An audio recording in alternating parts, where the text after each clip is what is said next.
Are we in frame now? Are we in frame now? Yo. Yo. Let me preface this video by saying I'm sorry for being on here skanking out and, whatever. I am already stoned and, just got to thinking about this and I want to talk about it. But first, let's get stoneder.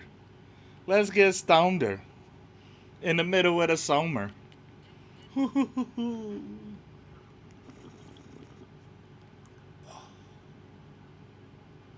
Yeah. Are you even in frame, dude? Ah. Ah. Ah. This dude. This dude. I love you.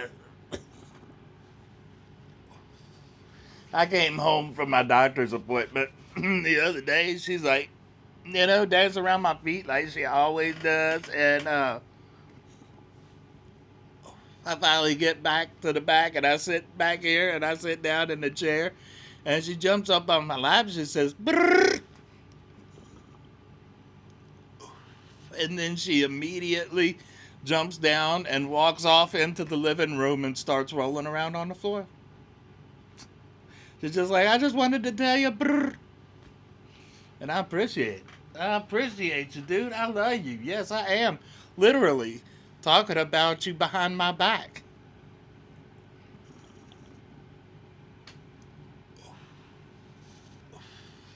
Because I love you. I love you. I love you.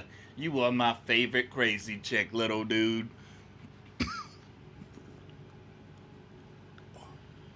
Oh, God. So, this is how unprepared I was to make this video and, have this discussion or whatever. I've still got this thing plugged in over here and attached to this little magic arm. If you've been watching the channel lately, we're working on new music in here. The current first song is the process is going very slowly. It got me, with because we're recording the first song into the R4 and then over to the computer, and that's where I'm gonna do. Basically, we record to a rhythm track on here, and all the guitars and the basses while we film it on the Pocket 3 here, and then move it all to the computer into Studio One because I'm not, I am gonna cease and desist. So I'm putting it all into Studio One 7, and basically, so that now the rhythm track is gone. I use Easy Drum. I get everything mixed the way I want it. I put Easy Drummer 3 down. I'm not here to talk about that. But, this is probably going to be the last part of this album that I'm using the R4 for. Because, recording at home, it's kind of not making sense. The main thing is that one of the things I really like about here is like that you could create a drum loop and instead for the rhythm track and instead of having to like sit there and drag it out or copy paste highlight whatever you've got and then copy paste until you just got plenty of drum loop to work with while you're storyboarding or whatever you want to call it. It just kind of plays indefinitely while you're recording or just playing the play button or whatever.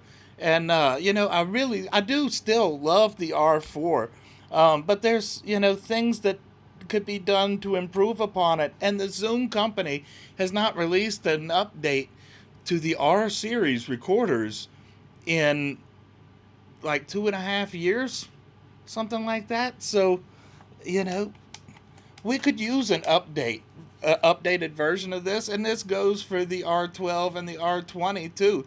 Those don't have 32-bit float.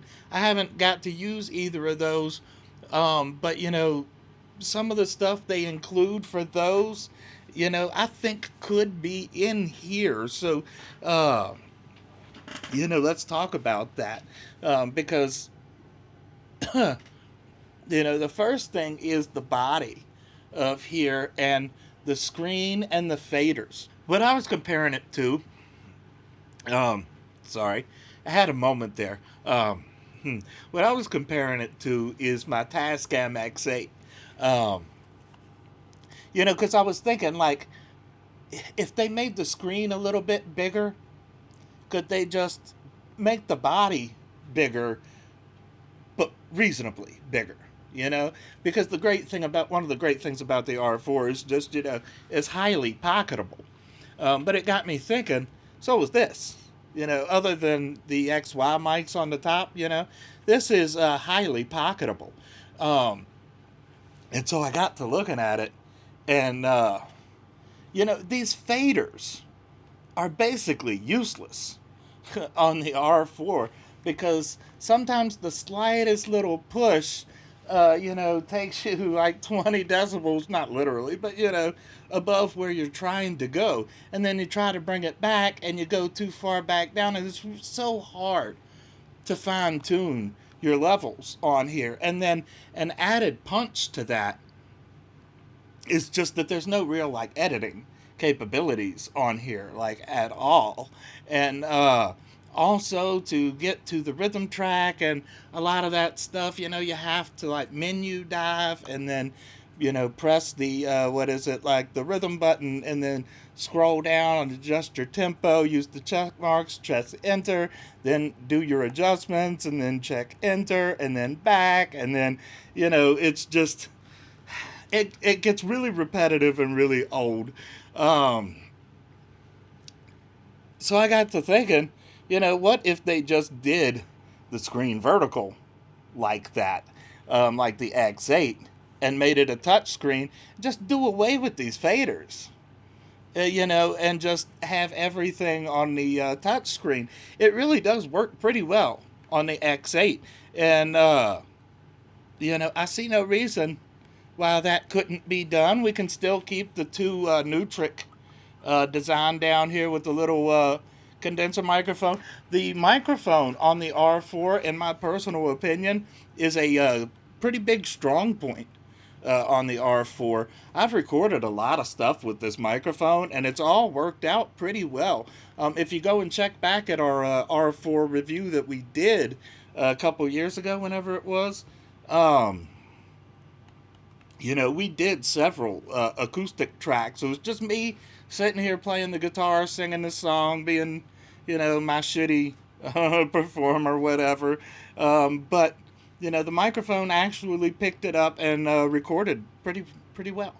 Uh, yeah, and having the undo and the bounce with the transport controls, all of that as mechanical press buttons. I like keeping all of that, and that's basically. Oh, sorry. That's basically what the X8 over here from Tascam has. Yeah, and I do not want to forget that there should be better attenuation for the inputs because you know if you run through a processor before going into the R4, you get a lot better results. For that reason. Like right now, I am going through the Headrush Prime. That's what this new album is. We're basically recording our, time, getting to know the Headrush Prime the way that we did the R4 a couple years ago, whenever it was. And, so yeah, we're recording songs and getting to know the rigs and everything. The Headrush Prime is, mwah. I am so glad that I decided to cease and desist from the Tone Master Pro because the Headrush Prime is all that in a bag of groceries, as we used to say back in the days. But that being said, a lot of people are going to want to, even though the like bass and the guitar effects and stuff in here kind of suck balls, um, furry, dirty pom pom balls. pom-pom balls that she done knocked under the refrigerator like a year and a half ago and just now digging them out, you know? It does. It sucks those. In my personal opinion, um, it almost some of it almost sounds as bad as what was it? The DODFX7, I think, was the one that I had. It was like my first multi effects unit, but it was, I mean, we're talking like 8, maybe 16-bit. Anyway, so, to plug up a hot guitar, bass guitar, whatever you got into here, you really need to be able to attenuate those levels better. Um, trying to run my, which one? The Paranormal Rascal bass, I think, from Squire. But where was I going? Hopefully not Walmart. I hate Walmart.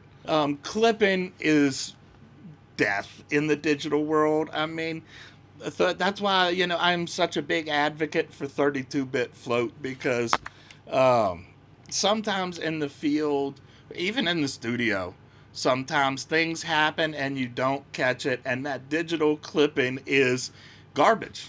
It's literally instant garbage. And, so being able to bring that back down, 32-bit float is. Um, 32-bit float is post-production Jesus. Buddy. Post-production Jesus. Which I guess that brings, another point that really wasn't one of the points I was thinking of, but I just thought it, so I did think of it, so I guess it was one of the points I meant to bring. I don't know. I can't figure this out. I took a 50 milligram Eddie and just now took a dab, so, forgive me for that. Is the effects. The effects on here, again, in my personal opinion, some of the like reverbs and choruses maybe, the wah, the auto wah really wasn't too bad. But most of those effects on there are just terrible. They are just fucking terrible. Um, I can't take those seriously, and I guess I'm spoiled. I'm spoiled because, I've been an advocate for effects processors and everything for so long. And, um, they've gotten so good now. They've gotten so good. The Headrush Prime, the Helix, the Cease and Desist Master Pro, and, they're all good. It's like, we're to one of those points now where, you can't go wrong if, you can't blame anything in your playing and your sound if you're using any of these major modelers nowadays. Especially with stuff like the NAM 2 that's I guess NAM 2 has been around for a little bit, but now like the Headrush Prime just released the firmware so that now I can use, the NAM 2 models and everything. And it's, you know, we're about there. We used to always say, these modelers are really getting there, and it's kind of like we're there. So there's no reason, I digress, but there's no really good reason, in my personal opinion, why Zoom can't do better effects in here. As a matter of fact, I know that Zoom can do better effects because, I mean, this is still back when we're talking about, I think, 16-bit processing on, it was one of the old Zoom guitar units. The was like, I think it was red, and it was like big, and it had pedals on both ends. And my problems with those ones back then was it was always, almost all of the effects were great. Sorry, I did not mean to bump the microphone. I'm sorry. But, almost all of those effects processors were great until you started getting to the gain section. And then some of the dirt and like overdrives were pretty okay.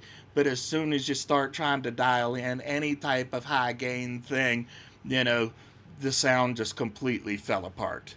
Uh, but We've come a long way since then. So, Zoom, I think, could do better. But the biggest thing, that this thing needs. Let me just pause so we can maybe insert a drum roll or a da-dum dum or something. Dot dot dot dot. But the number one feature that needs to be had on here is Bluetooth control.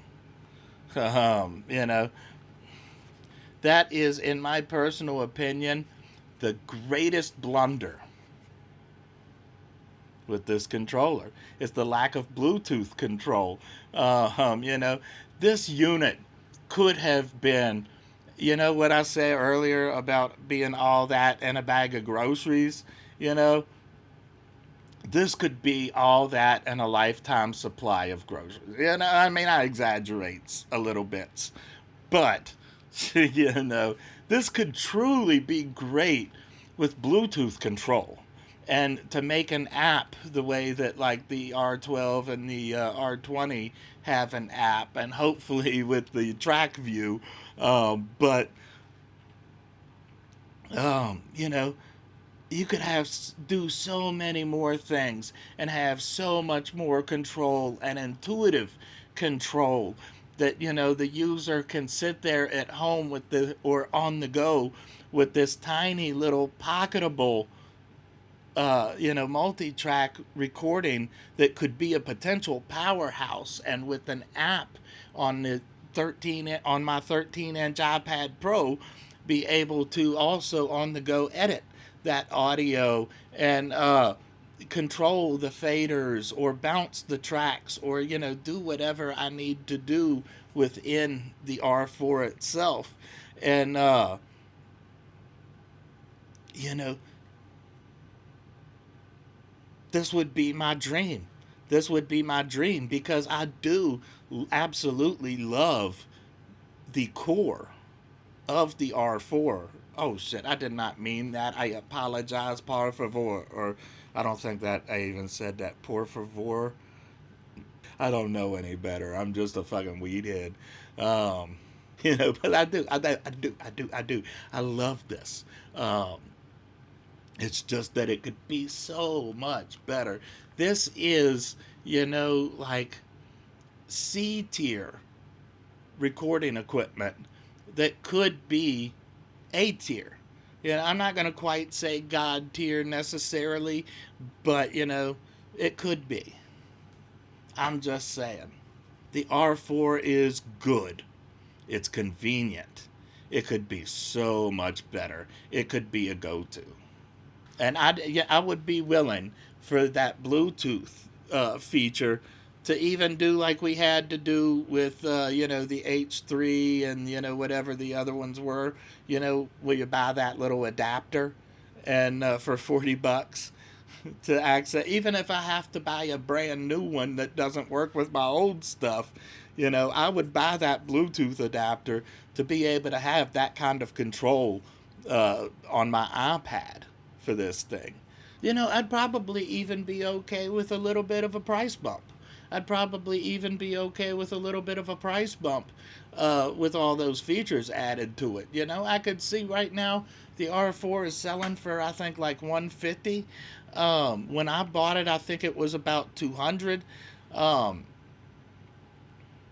I think this could be a 299 unit, and throw in those features, and it'd be a no-brainer at that price. My workarounds for all of just, for anybody who's, had some of the problem, you can't mix down, in my personal opinion. I mean, technically you can, but you can't really mix down on the R4 as it is. Um, the sound doesn't translate right, and it's not as easy to. I mean, you technically can pan things, but it just doesn't translate well, and then your editing features aren't there and everything, and it's just um you're not going to get very good results with that, and especially with how useless the faders are on this. I mean, they're not really useless, but they're a pain in the ass. The tiny little fucking fidgety, delicate fucking faders on this goddamn thing. I am sorry, but they do piss me off. They do. I want to slap their mama. They're bad. They're bad. What I always do is I'll use the rhythm track to keep myself in time, basically, set my tempo and everything. And then I just play my song or whatever I'm doing in the case of that Don't Touch My Funky Thing at the end of the Polly Something in the Way song. you know I was just like, I didn't feel like stopping. I was gonna stop at the end of Something in the Way, and I just didn't feel like it. And so I just kept playing, and that's how that whole Don't Touch My Funky thing. you know Anyway, I digress. So I record all of those guitars and the basses, and have the bass, usually one bass or two bass, but to the R4, and then I'll export those um, to Studio One, and then I'll continue the mix. Replace that rhythm track with Easy Drummer 3, and use the band assist, whatever it's called, bandmate or whatever, to create a better drum track, and then go on there and record my vocals and everything. And that's what I'm gonna do for this album too. Um, but I'm recording all of my initial processing and effects and everything through the Headrush Prime. The R4 would be my absolute go-to for songwriting and everything, if it had to. I mean, it kind of is now, too. It's just that some of those things are just frustrating trying to deal with. And I mean, I kind of like to mix everything down on the computer afterwards anyway, but, it would be nice if, say I'm on a trip or something, and I get together with somebody on the trip and we record a little duo together or whatever, and, uh, be able to just get a quick mix. So thanks for following me along and stalking me through your television or your iPad or your phone or whatever. I fucking appreciate you, dude. You my stalker, little dude. You my stalker. And I love you and I appreciate you. I'll see you in whatever the next one is, baby. Love you. New music coming. Bye. Or whatever. I love you. I do. I love you.